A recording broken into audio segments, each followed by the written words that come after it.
comenté que vamos a dejar durante el mes de diciembre el tema que estamos estudiando.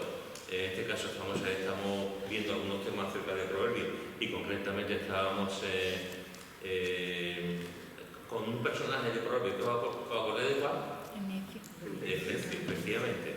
Llevábamos 2 semanas con el tema del necio, pero vamos a dejar durante ese tema, y durante estos miércoles de diciembre vamos a estudiar, aprovechando que viene una época preciosa, hermosa, como es la Navidad, y lo que la palabra de Dios nos enseña acerca de la Navidad, que es mucho.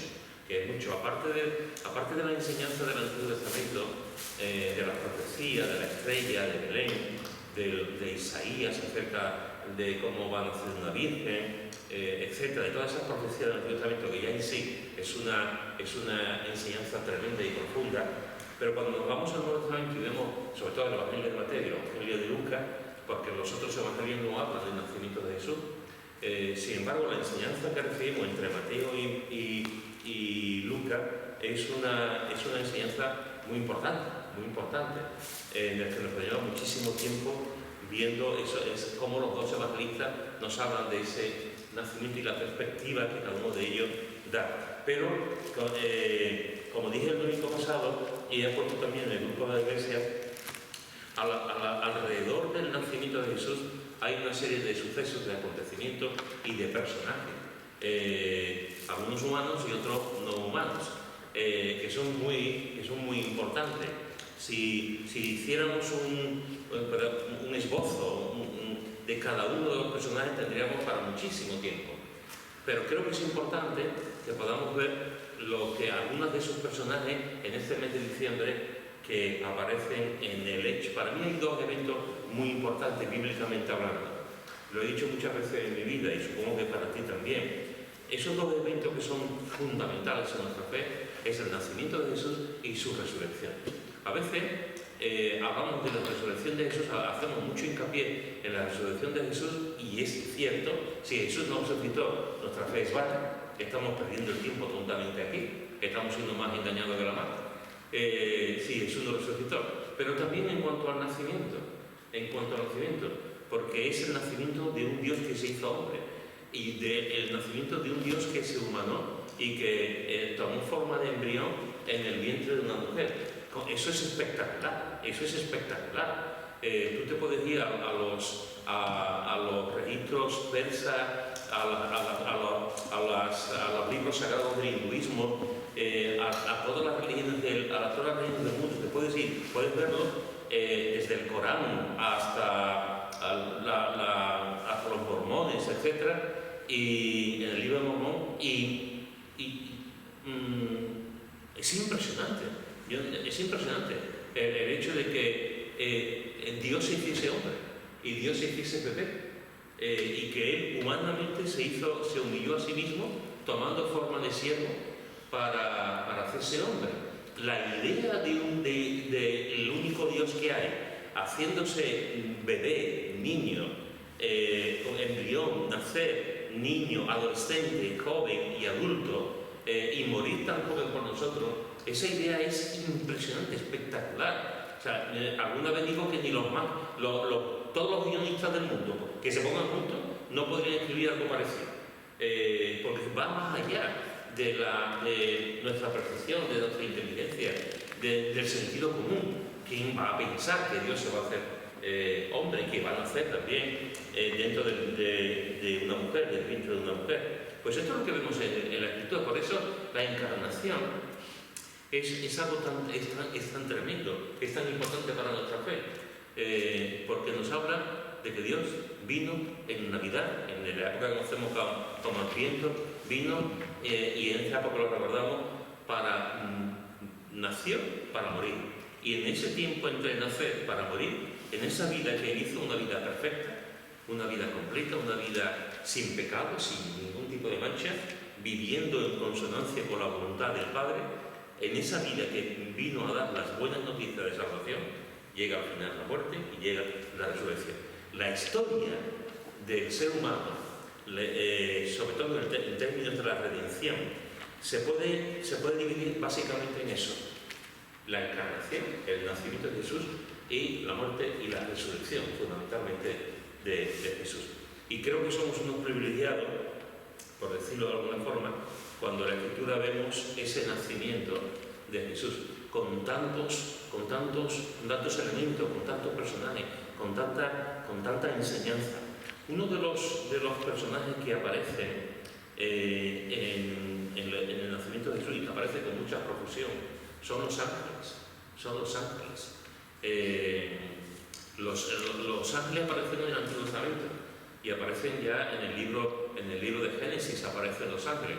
De hecho, hay un querubín con una espada en el que ya prohíbe a Adán y Eva que no entraran en la tierra prometida cuando fueron en el paraíso, cuando fueron expulsados. Y desde ese momento hasta Apocalipsis vemos continuamente cómo la Escritura nos habla de los ángeles. Pero cuando tú vas con detenimiento y estudias el nacimiento y la vida de Jesús, tú podrás ver cómo en ese momento histórico de Jesús, los ángeles confluyen de una forma impresionante. Están con Jesús en el nacimiento, están con Jesús en su crecimiento, y están con Jesús también incluso en el huerto, ¿no? Y hay un ángel que le está consolando cuando Jesús está diciendo: pasa de mí esta copa, pero hágase tu voluntad. Y vemos también cómo los ángeles le acompañan en su ascensión, no solamente en su resurrección, con esos ángeles que se ponen en el sepulcro, sino que en su ascensión, como vemos en Hechos, los ángeles le acompañan también en la subida al cielo. Es decir, la palabra de Dios nos habla muchísimo acerca de los ángeles, y en la vida de Jesús nos habla muchísimo también acerca de los ángeles. Como sabéis, la palabra ángel significa aquel que me da de comer cada mañana. ¿Ha gustado, Pepe? Aquel que me da de comer cada mañana. Que la palabra ángel significa mensajero, como sabes. Mensajero. Cuando estamos hablando de ángeles, estamos hablando de mensajeros. De mensajeros que Dios envía.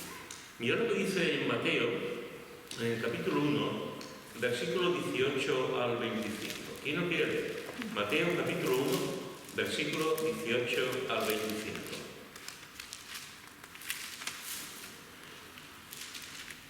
El nacimiento de Jesucristo fue así. Estando desposada María, su madre, con José, antes que se juntase, se halló que había concebido del Espíritu Santo.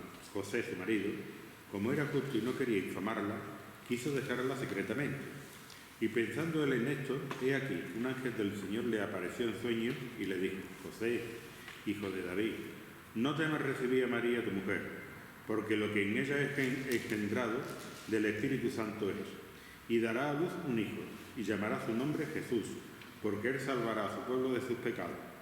Todo esto aconteció para que se cumpliese lo dicho por el Señor por medio del profeta cuando dijo: He aquí, una virgen concebirá y dará a luz un hijo, y llamará su nombre Emmanuel, que traducido es Dios con nosotros. Y despertando José del sueño, hizo como el ángel del Señor le había mandado, y recibió a su mujer, pero no la conoció hasta que dio a luz a su hijo primogénito y le puso por nombre Jesús. Muy bien, gracias, Pepe. Bienvenido, Rodrigo. ¿Qué vemos aquí? ¿Qué aprendemos aquí de la actuación de los ángeles? ¿Qué hacen aquí los ángeles?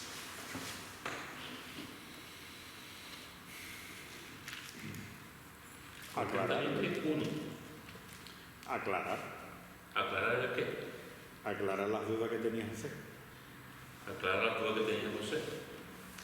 Efectivamente. ¿Ustedes imaginado la escena? Imaginaros una pareja joven que se desposa. Cuando estamos hablando del desposorio de María y de José, estamos hablando de una costumbre muy antigua en el mundo de Israel, en el mundo de Oriente Medio en general, pero en Israel, en el que una pareja se desposaba.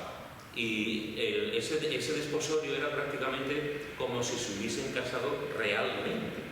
Se daban las dotes, se comprometían públicamente, se comprometían públicamente y delante de la sociedad, delante de su familia, legalmente estaban casados. Todavía no vivían juntos, no estaban unidos, no vivían juntos, no tenían una relación íntima, pero legalmente, incluso delante de la sociedad, de hecho se podían hasta divorciar, fijaros, O sea, podía llegar un momento en que, sin haber consumado el matrimonio, como estaban legalmente, como los demás lo habían casado, podía haber incluso un momento de poder divorciarse. Y llega un momento en que esta pareja se desposa. Y resulta que pasa el tiempo, no ha pasado el año todavía, y antes de que pase el año, para ya legalmente vivir juntos, etc., pues ella le dice a José que está embarazada. Le dice que está embarazada. Imaginaros la escena,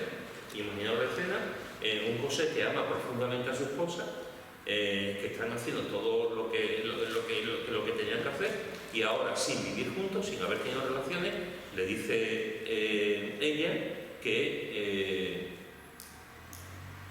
va a tener un niño, que va a tener un niño. Imaginaros la escena, imaginaros la situación de José. Y este hombre a mí me despierta con mucha ternura, José, porque José podía haber hecho muchas cosas, todas malas. De hecho, podía haberla denunciado y lo hubiesen matado, apedreado, por adulterio. Sin embargo, José no hace eso. José, lo que nos dice el texto, es que antes que se mudase, halló que había concebido a la esposa, y José, su marido, como era justo y no quería informarla, quiso dejarla secretamente. José tomó la decisión: yo quiero hacer muy bien, no quiero que lo maten. Y el calificativo que emplea la palabra acerca de él es un calificativo realmente precioso, bonito, que nos habla del carácter de esa persona, nos habla de que era justo, una persona justa, y no quería informarla, no quería manchar su nombre.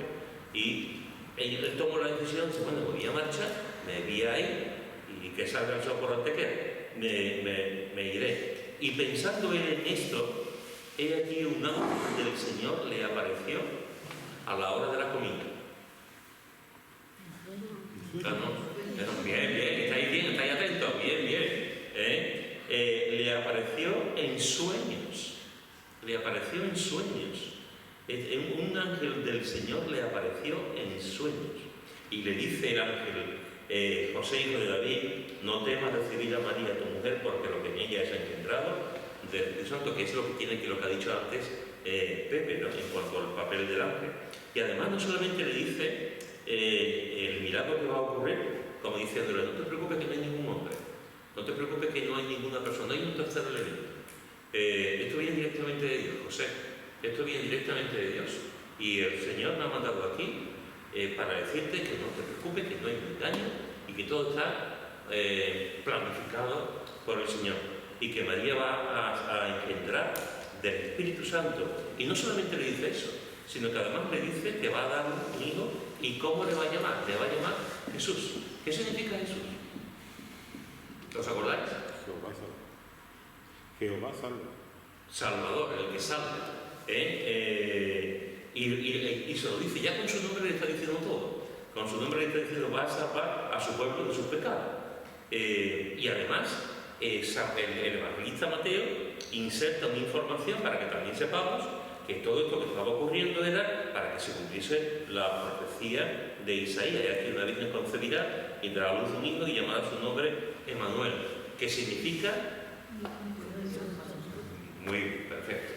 Y fijaros que dice: y despertando José del sueño, hizo como el ángel del Señor le había mandado, y recibió a su mujer. Y fijaros lo que pone en el versículo 25: pero no la conoció hasta que dio a luz a su hijo primogénito, y le puso por nombre lo que el ángel le había dicho, Jesús. Cuando habla de que no la conoció, ¿a qué se refiere? ¿No se conocían? ¿No se habían visto? ¿A qué se refiere cuando habla de la conoció? Eso es. Cuando la Biblia habla no solamente de aquí, sino también lo dice en otras partes. Cuando la Biblia habla de conocer, se está hablando del acto carnal, del acto sexual. de la relación entre un hombre y una mujer. O sea, aquí vemos que después de tener a Jesús, pues entonces la conoció. Sí. Yo lo que veo aquí que despierta, dice, cuando despertó José del sueño, aparte de ser un hombre de fe, es que despertarte del sueño y creer que le había hablado el Señor y obedecerle. Porque ¿cuántos sueños tenemos? Si hiciéramos caso a los sueños que tenemos. Sí. Y sin embargo yo lo veo aquí, despertar y obedecer. ¿No? Creyó, aunque era un hombre de fe, pero creyó. Es lo que el sueño le pide a Dios. Mostró tener fe y obediencia a lo que es la palabra de Dios. Porque podemos tener fe y a lo mejor no obedecer. Decir que tenemos fe, pero no obedecemos. Es interesante porque ahora vamos a entrar un poco también del versículo 25. Para el hilo de lo que ha dicho Josefa, fijaros que es interesante que dice que en el versículo 20, y pensando él en esto de que un ángel del Señor le apareció en sueño. Después vemos también cómo, como ha dicho ella, se despierta del sueño. Pero una cosa que a mí me llama la atención del ángel es que fijaros que el evangelista Mateo podía haber puesto, pensando él en esto de que un ángel le apareció en sueño, y no hubiese pasado nada. No hubiese pasado nada. De hecho, en otros momentos lo pone así. Pero aquí él dice ángel del Señor. Ángel del Señor. Es decir, y en el versículo 24 igual. Y despertando José del sueño hizo como el ángel del Señor le había mandado. Esto no es casualidad que Mateo lo ponga. Nada es casualidad en la Escritura. Toda la palabra es inspirada por Dios. Y aquí nos está diciendo una cosa muy importante, a mi entender, y es que los ángeles son propiedad de Dios. Son propiedad de Dios. Hay un momento que no sabemos exactamente cuándo. Hay un momento, porque a veces la gente piensa que los ángeles son eternos, y los ángeles no son eternos. Los ángeles tuvieron un principio. El único que es eterno es Dios, el Dios Trino, Dios Padre, Dios Hijo y Dios Espíritu Santo. Es el único que es eterno, por definición, porque es Dios. Si no fuese eterno, no sería Dios. Pero en un momento dado, Dios crea el universo, Dios crea la galaxia, Dios lo crea todo, y también crea los ángeles. O sea, los ángeles son seres creados por Dios. Y en ese sentido es propiedad de Dios. Como mensajero de Dios. Sí, pero en otro sentido que es del Señor. Después, normalmente los ángeles siempre vienen con un cometido, efectivamente, como hemos hablado antes. Pero aquí lo que nos está hablando es que son de Dios, no tienen no son infinitos, tienen un principio, Dios los creó y son propiedad de Dios. Igual que nosotros deberíamos de plantearnos también seriamente en nuestras vidas que somos propiedad de Dios, que tenemos el sello del Espíritu Santo, que tenemos las arras del Espíritu y que somos pueblo de Dios, hemos sido añadidos por fe a las huestes de Dios. No somos ángeles, pero somos redimidos y Cristo es nuestro dueño. Y eso tenemos que entenderlo y vivirlo. Jesús es nuestro dueño, igual que es el dueño del universo y cuenta las estrellas y los llama por su nombre, y que es dueño de los ángeles, y la palabra de Dios nos habla de que hay millones y millones de ángeles. De la misma forma que los ángeles son propiedad de Dios, nosotros somos propiedad también de Él, y debemos de obedecerle también. Es nuestro dueño. Hace años leí un libro de John MacArthur que habla sobre, se llama esclavos. En este libro, o esclavitud, en este libro John MacArthur está diciendo algo que más o menos ya sabíamos. Estaba hablando de que realmente la palabra que se traduce como siervo en la Escritura, en realidad en los textos no es tanto la palabra siervo, aunque se puede entender. Cuando tú hablas de una persona, de un siervo, tú entiendes que esa persona está sirviendo, está trabajando, está haciendo cosas, etc. Entiendes la palabra siervo, tampoco. Pero realmente la palabra que se traduce como siervo es la palabra esclavo. La palabra esclavo. Es decir, los creyentes somos esclavos somos esclavos del Señor. ¿Por qué se ha traducido como siervo en muchas versiones? Pues tiene su lógica, tiene su lógica porque la palabra esclavo nos solivianta, ¿verdad? Nos pone un poquito nerviosos. Cuando hablamos de esclavos estamos pensando en los negros que han sido esclavizados, estamos pensando en los indios que han sido esclavizados, estamos pensando en mujeres y niños que han sido esclavizados, y eso no estamos tranquilos con esa palabra. Y muchas veces se ha traducido, en muchas ocasiones se ha traducido la palabra esclavo para quitar ese hierro, digamos, de esa mala cosa, y la han puesto por siervo, que tampoco está mal. Pero literalmente es esclavo. Somos esclavos, hermanos. Somos esclavos. Y los esclavos no tienen ningún tipo de derecho, no tienen ningún tipo de libertad, no tienen ningún tipo...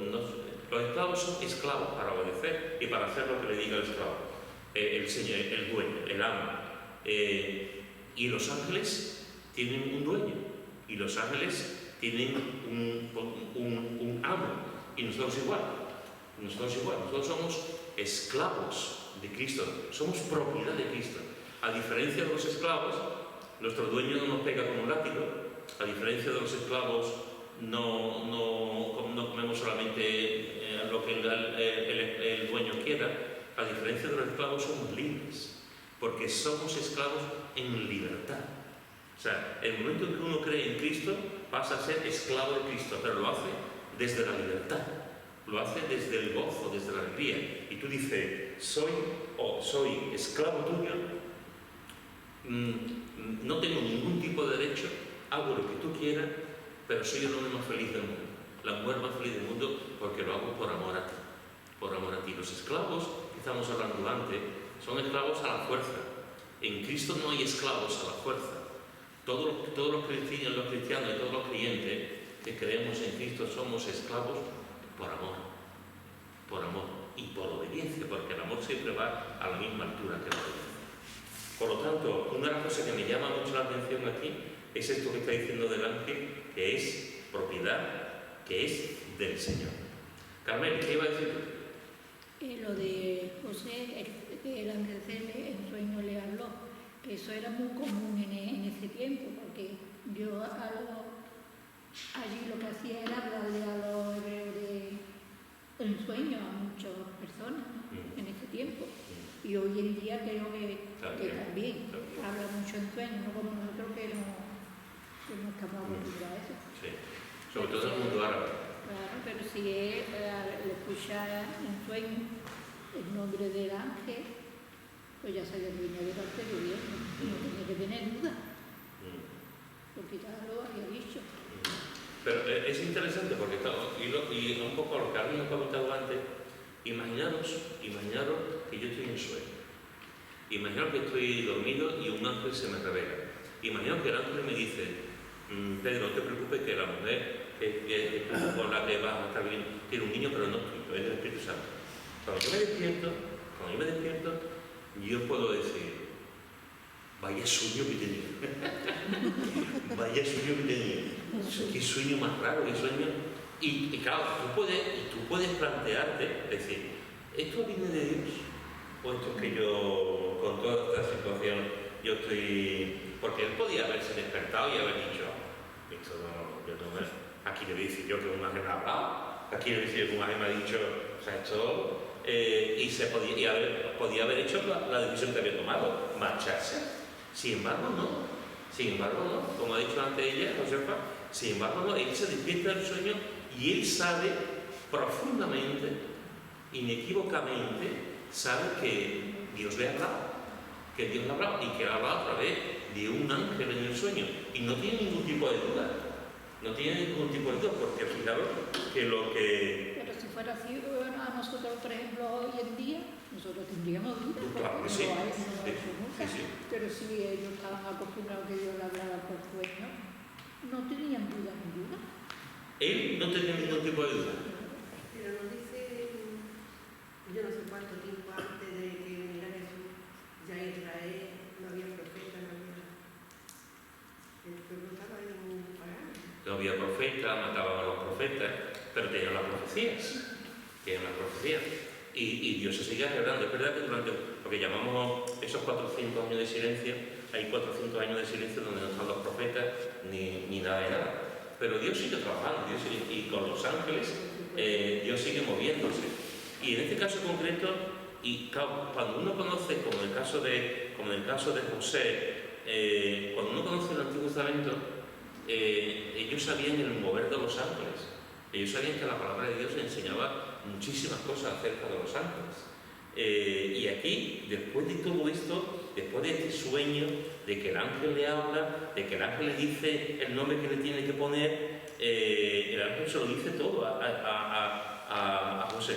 José le había, como el ángel del Señor le había mandado, recibió a su mujer. Le había mandado. El ángel es del Señor y después José hace exactamente lo que le dice el ángel. Con José, es que llevo un rato dando vueltas. Con José vemos bastante, porque está hablando de los ángeles y eso, pero cuando dice José, su marido, como era justo, no quiso infamarla, quiso dejarla secretamente. Estamos diciendo que estaba en su derecho, por la ley no está en su derecho de denunciarla además, pero el hecho, y como yo lo entiendo, el hecho de que quiso dejarla secretamente, entiendo que es que él iba a desaparecer, se iba a quitar del medio, pero si hacía eso y ella, como era embarazada y daba a luz, en cierta forma él iba a ser culpable. Eso es.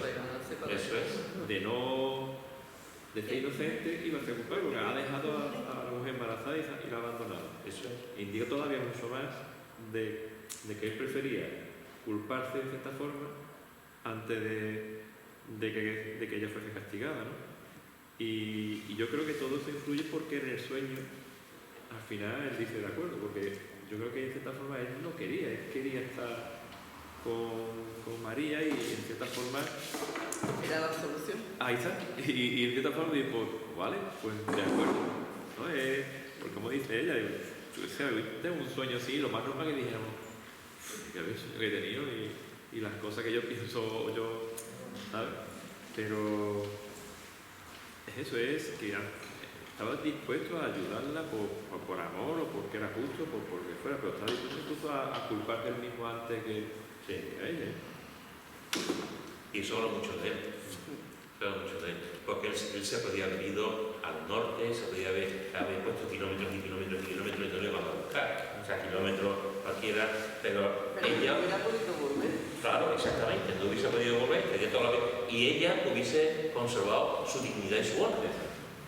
Y ella puede decir, bueno, me ha dejado, pero lo hace por amor, efectivamente, y para honrarla, y prefiere hacerlo él y sufrir antes que a la mujer que amaba. Y también porque es elegido por el buen corazón que tiene, ¿no? Porque ya Dios lo eligió a él sabiendo que no era un mal hombre, sino al contrario, ¿no? Un hombre justo, sí, como dice el texto. Buscó un hombre justo. Sí. Y es interesante porque fijaros que el ángel, como ya hemos visto, se despierta y no tiene ningún tipo de duda que el Señor a través del ángel le habla y dice, pero no la conoció, o sea, no tuvo relaciones con ella hasta que dio a luz a su hijo primogénito. Y después hace lo que le dijo el ángel, le pone por nombre Jesús. No lo conoció. ¿Sabéis en aquella época, y no solamente en aquella época, con qué edad se casaban más o menos las parejas judías? María supuestamente tenía unos 14, ¿no? ¿Qué? María supuestamente unos 14, 15, ¿no? Efectivamente. 14, 15, 16 era más o menos la edad en que se casaban, y los jóvenes y los hombres igual.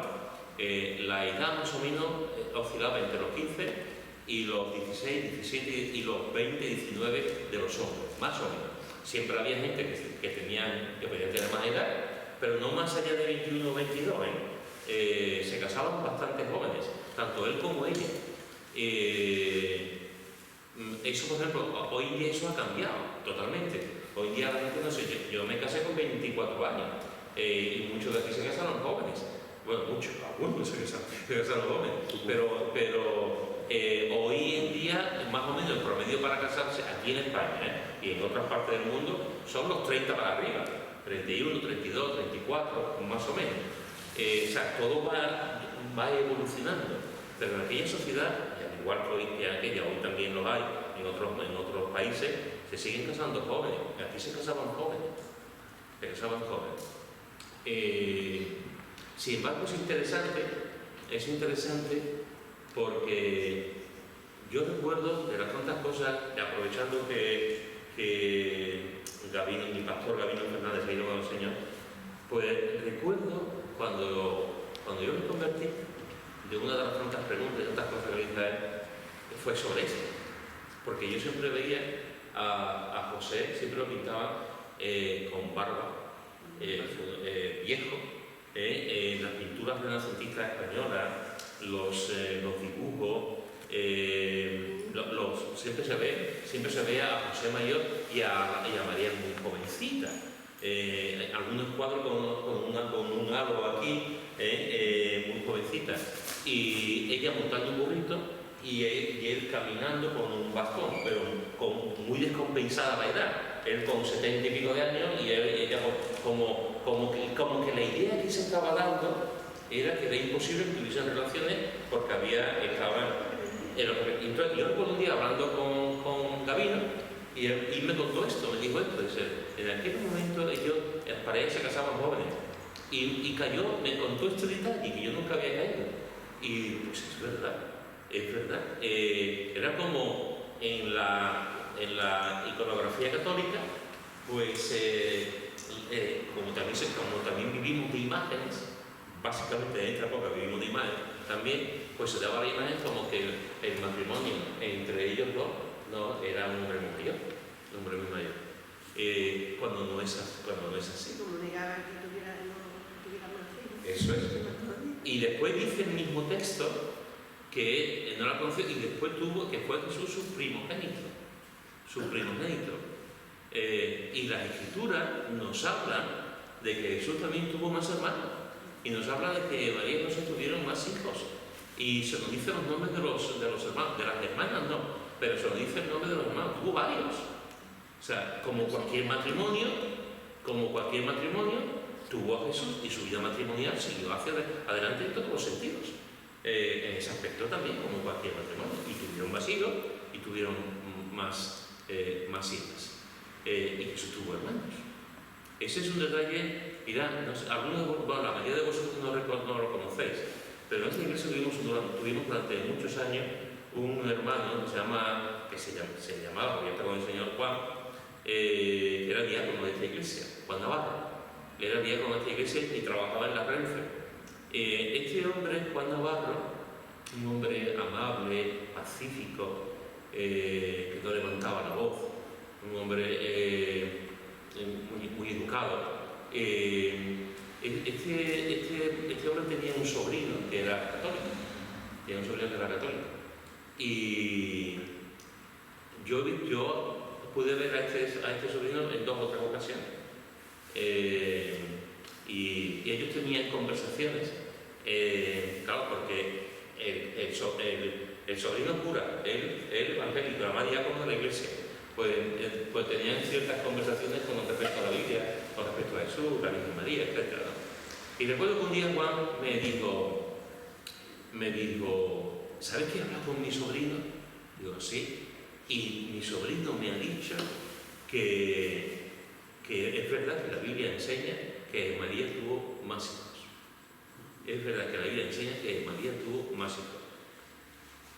Y dice Juan, y yo le dije, ¿y entonces por qué no se dice? ¿Por qué no se enseña? ¿Por qué no se dice a la gente que María tuvo más hijos? Y este hombre, que después se retiró, se retiró de cura, este hombre dijo que si a estas alturas, después de tantos siglos, la Iglesia Católica decía que María había tenido más hijos, que se le echaba la gente encima. Y se le caía el cojarrón. ¿Qué? Y se le venía el tinglado abajo. Y se le venía en ese aspecto, o sea, se le echaba a la gente encima. Que por eso pone primogénito, porque es el primero de muchos. Eso es. Si no pondría unigénito. Eso es. No, único. Eso es. Pero único. Eso es. Apúntate un día, Aurora. Muy bien. Así es. Pero es curioso cómo con este afán de la Iglesia Católica de darle tal importancia a la Virgen María, han puesto cosas que realmente, o sea, ya no solamente de cuestión del nacimiento, porque incluso hay teorías que salieron varios siglos después de que la palabra griega que se emplea para hermano en realidad no es hermano, es primo y tal. O sea, han puesto una serie de ideas con respecto de que la Virgen María es como si fuese superior a Jesús. La Virgen María es mediadora. La Virgen María fue la concepción virginal. La María no tiene pecado. María subió a los cielos. María, o sea, han puesto a María en toda superior a Cristo. Superior a Cristo. Eso es una barbaridad. Eso es una barbaridad. Y en ese aspecto, ¿hay que reconocer a María? Sí. ¿Hay que aprender de María? Sí. ¿Tenemos que dar gracias por la palabra de Dios nos enseña acerca de María? Sí. Cuando Dios la eligió fue por algo. Fue por algo. Pero de ahí a una doctrina que se le da más importancia a María que al propio Jesús, va un mundo. Que María estuvo al lado de su hijo en todo momento, desde que lo detuvieron, hicieron toda la perrería que hicieron con él, lo crucificaron. Ella estuvo en todo momento, cuando lo bajaron de la cruz, cuando lo enterraron, cuando resucitó, todo. Entonces yo pienso que si María pudiera decirle al mundo eso que ella pasó con su hijo en su propia carne, porque no hay una cosa peor que ver a un hijo sufrir, si ella pudiera decirle al mundo lo que ella pasó viendo a su hijo pasando por eso para salvarnos de nuestros pecados, ella lo diría. Y no lo dice porque no puede estar en todos lados como Dios. Entonces ella no puede decirle al mundo que adorarla no puede. Porque es que ella no la creó el Señor para adorarla. Hay que adorar al Señor. Entonces ella, siendo madre como fue, sufrió con su hijo, si ella pudiera decirle a todo el mundo y manifestarse al mundo como Dios lo hace, diría, no adorarme a mí, adorar a mi hijo. Pero no puede porque no puede estar en todos lados como Dios. Ni puede hacer milagros, ni puede sanar, ni puede hacer muchas cosas que se le agregan. Pero María de antemano ya sabía lo que le iba a pasar a Cristo, ¿no? Sí, porque hubo una profecía en la que el anciano Simeón le dice que una espada iba a traspasar su alma. Entonces ella sabía, una cosa es que lo supiera, otra cosa es que fuese consciente, pero ella sabía que iba a acabar. Iba a acabar, sí. Más o menos. Sí. Mirad lo que dice en el capítulo 2 de Mateo, los versículos del 13 al 21. Mateo capítulo 2, del versículo 13 al 21. ¿Quién quiere? Sí, hasta el 21, del 13 al 21 del capítulo 2. Después que partieron ellos, he aquí un ángel del Señor apareció en sueños a José y dijo: levántate y toma al niño y a su madre, y huye a Egipto, y permanece allá hasta que yo te diga, porque acontecerá que Herodes buscará al niño para matarlo. Y él, despertando, tomó de noche al niño y a su madre y se fue a Egipto. Y estuvo allá hasta la muerte de Herodes, para que se cumpliese lo que dijo el Señor por medio del profeta cuando dijo: de Egipto llamé a mi hijo. Herodes entonces, cuando se vio burlado por los magos, se enojó mucho y mandó matar a todos los niños menores de 2 años que había en Belén y en todos sus alrededores, conforme al tiempo que había inquirido de los magos. Entonces se cumplió lo que fue dicho por el profeta Jeremías cuando dijo: voz fue oída en Ramá, grande lamentación, lloro y gemido, Raquel que llora a sus hijos y no quiso ser consolada porque perecieron. Pero después de muerto Herodes, he aquí un ángel del Señor apareció en sueños a José en Egipto, diciendo: levántate, toma al niño y a su madre, y vete a tierra de Israel, porque han muerto los que procuraban la muerte del niño. Entonces él se levantó y tomó al niño y a su madre y vino a tierra de Israel. Muy bien. ¿Qué aprendemos aquí del ángel? Otra vez. Que le dijo a José por dónde tenía que ir y lo que tenía que hacer. Mensajero. Mensajero. Es un GPS, vamos. Un GPS. Le estaba diciendo exactamente lo que tenía que hacer. Fijaros que aquí, después de la ilusión de los magos, cuando los magos se acaban, es aquí un ángel del Señor otra vez. Fijaros, otra vez. Aparece en sueños a José y le dice: levántate, toma al niño y a su madre, huye a Egipto, permanece allá hasta que yo te diga, porque acontecerá que Herodes buscará al niño para matarlo. Y después, en el versículo 19, dice: pues después de muerto Herodes, he aquí un ángel del Señor apareció en sueño otra vez a José en Egipto y le dijo otra vez el mensaje, otra vez el GPS: levántate, toma al niño y a su madre y vete a tierra de Israel, porque han muerto los que procuraban la muerte del niño. Y él obedece. Él obedece para ir a Egipto y obedece para volver de Egipto. Es decir, otra vez un ángel se le revela en sueños y otra vez le dice lo que tiene que hacer. Y él obedece. Que siempre obedecía, lo mismo que decía con María, obedecía, ahora es todo. Tiene más remedio. ¿Sí? O sea, en ningún momento vemos ningún tipo de duda, de escepticismo, de pensárselo. Él sabe que, en realidad, hermanos, lo que yo entiendo aquí, que realmente él cree que Dios le habla. Los ángeles son mensajeros. Los ángeles vinieron a darle una noticia directamente de Dios. Directamente de Dios. Dios manda al ángel y le dice: dile a José esto.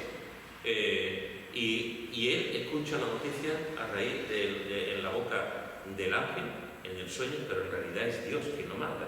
Y en este sentido el ángel es un mensajero que vuelve a decirle: ahora vete, porque Jesús, tu hijo, está en peligro.